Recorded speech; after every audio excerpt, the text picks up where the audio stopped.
सदाशिवसमारम्भां शङ्कराचार्यमध्यमाम् अस्मदाचार्यपर्यन्तां वन्दे गुरुपरम्पराम् ॐ Namaste. Last time I talked about Sadhana Chatushtaya Sampatti, or the fourfold qualifications for spiritual pursuit and progress, and explained about the first qualification, Viveka. Viveka is the ability to discriminate between what is real and what is unreal. In other words, what is eternal and what is ephemeral. Now we will see the second of the fourfold qualifications, which is Vairagya. Vairagya is a quality of detachment from worldly pleasures and objects which allows an aspirant to focus on pursuit of spiritual truth and self-realization. Swami Paramarthananda describes Vairagya as not just renunciation of physical objects, but also a deep understanding that the pursuit of worldly pleasures ultimately cannot provide lasting fulfillment or happiness. It involves developing a dispassionate attitude towards both pleasant and unpleasant experiences, recognizing their transient and ultimately unsatisfying nature. Once we understand the difference between real and unreal, we will have to objectively look at the world for what it is and develop dispassion towards all things which are ephemeral or temporary.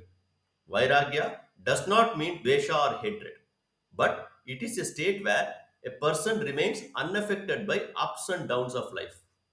One will continue to transact in this world, but will do so with dispassion and the knowledge that all these things are real, not real or temporary. True dispassion or vairagya does not come merely from forceful abstinence from sensory pleasures, but from gaining a higher realization. Initially, one may control desires by discipline, but a deeper and more lasting dispassion arises when the individual experiences something far greater and more satisfying knowledge of supreme or self realization. Bhagavan explains this in Bhagavad Gita, chapter 2, verse 59. विषया विनिवर्तन्ते निराहारस्य देहिनः रसवर्जं रसोऽप्यास्य param दृष्ट्वा निवर्तते, which means aspirants may restrain the senses from their objects of enjoyment, but the taste of sense object remains. However, even this taste ceases for those who realize the supreme. Vairagya will not be possible for those who practice detachment of sense objects and sense pleasures but keep thinking about them. Bhagavan calls them mithyacharaha or hypocrites. Swami Paramarthananda explains that mithyachara involves having an external appearance of renunciation or spirituality, such as following rituals or austerities, but mentally dwelling on desires and attachment. It shows a lack of integrity and sincerity in one's spiritual practice, where the mind and actions are not in harmony. True spirituality requires internal transformation and consistent behavior that aligns with one's values, rather than merely outward displays of religious observance. Krishna talks about in third chapter, verse 6.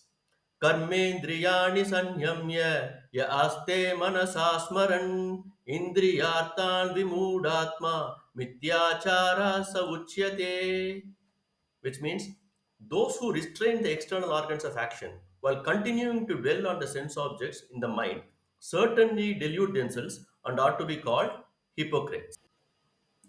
Finally, I will conclude by saying the famous Thirumandiram verse by Tirumular. ஆசை அருமின்கள் ஆசை அருமின்கள் ஈசனோடாயினும் ஆசை அருமின்கள். That is, give up desires, even the desire for the abode of God. In the next talk, I will discuss about Shamadhi Shatka Sampatti, that is, the sixfold mental disciplines. Hari Om.